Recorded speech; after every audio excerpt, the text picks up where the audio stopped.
A nível só de conclusão, dar-vos o seguinte. O custo com o pessoal representa, no total de um custo de uma empresa, de acordo com os dados do INE, os custos com o fator de trabalho, com os salários e os seus direitos, representa 14% dos custos totais. Mais meia hora de trabalho representa 0,89% do total do custo de trabalho. E, portanto, o governo que hoje anuncia mais 15% a 20% do aumento de eletricidade para as empresas. Ou, dizem eles que é 4%, mas não é 4%. É 4 mais 17%, que é o IVA, a diferença do IVA de 6% para 23%. Isto é, mais 21% para as famílias de eletricidade. Dizer que mais meia hora de trabalho por dia, ou atacar os direitos dos trabalhadores é a solução para os problemas da competitividade, é brincar connosco, é mentir, é tirar areia aos nossos olhos. O que eles querem, efetivamente, é agravar a exploração de quem trabalha. E o PCP apresenta-se aqui com um conjunto de propostas que comprovam que há um caminho alternativo. E importa transmitir isto também aos trabalhadores portugueses. Qual é o caminho alternativo? É assumirmos que nós, nestas condições que nos querem impor, este pacto de agressão não pode ser aceito no nosso país. E temos que renegociar a dívida já. E já, antes que eles destruam a economia, destruam o nosso país, destruam aquilo que é o nosso setor produtivo, destruam os direitos sociais e as conquistas de Abril. E, portanto, nós temos que dizer, nós nunca vamos conseguir pagar. Isto é um facto. Juros a 5% da dita ajuda da Troika, o nosso país não vai conseguir pagar. E das duas uma, ou renegociamos agora, em que ainda temos algumas condições para dar a volta ao assunto, ou vamos renunciar como renunciou a Grécia. Com a economia destruída, de rastros, de cócoras, com as empresas, com os ativos e as empresas estratégicas que interessam vendidas aos alemães e aos franceses, e, portanto, um país alienado. E nós não admitimos isso. Nós, PCP, temos como premissa, nós quando nos chamam de Partido Comunista, nós dizemos sempre P, não é? Mesmo lá no Parlamento é PCP, porquê? Porque somos portugueses. E esta questão da defesa do nosso país, de não permitir que o nosso país seja arrastado para este lamaçal, é fundamental para nós. E, portanto, a nossa primeira proposta de alteração para resolver a situação que temos.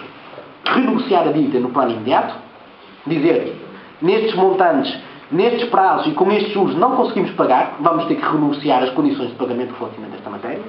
Segunda proposta que nós avançamos e que mais ninguém avançou, nem falaram, mas que continua a ser colocada em cima da mesa, é a diversificação das fontes da nossa dívida. Isto é, nós não precisamos recorrer sempre aos ditos mercados para colocar dívida e para nos emprestarem dinheiro.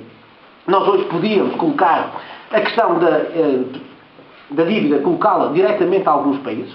Por exemplo, falou-se da utilização do fundo de petróleo de Timor, que foi abandonado. O Timor tem um fundo de petróleo que é absolutamente colossal, que tem dinheiro de uma forma muito significativa. Poderíamos, claramente, chegar à beira de Timor e negociar empréstimos. Vendíamos títulos da dívida a Timor, a juros aceitáveis, e fugir dos ditos mercados. Esta é a segunda via. A terceira via é uma ação, não é via, é a terceira medida. É uma ação na União Europeia de bater o pé a este Estado mercosur, não é? É esta ditadura agora da Alemanha e da França que querem impor sobre os restantes países. Não é? E dizer a esses senhores que eles não mandam em todos os países da Europa. E concertar uma posição com todos os países que estão a ser vítimas desta posição de chantagem da Alemanha e da França, que querem governar a Europa a seu bel prazer e em função dos seus interesses. E, portanto, uma ação concertada a nível europeu para dizer este caminho não pode ser, é preciso tomar medidas para resolver o problema da especulação da dívida em torno das dívidas dos respectivos países. Medida final e fundamental é a produção nacional. Com estas medidas, ganhar alguma folga do ponto de vista orçamental para podermos apostar tudo naquilo que é a produção nacional. Se nós não produzimos mais, se nós não criarmos mais riqueza, se não conseguirmos diminuir as importações e começar a aumentar as exportações, produzir aquilo que nós precisamos para nós próprios e a exportar, nós nunca vamos conseguir sair da cepa torta. Mas há um setor que é verdadeiramente fundamental, que é o setor alimentar. É inaceitável que nós não conseguimos produzir aquilo que nós próprios consumimos do ponto de vista da alimentação. Quer na pesca, quer nos restantes, na agricultura, nós não conseguimos produzir aquilo que comemos.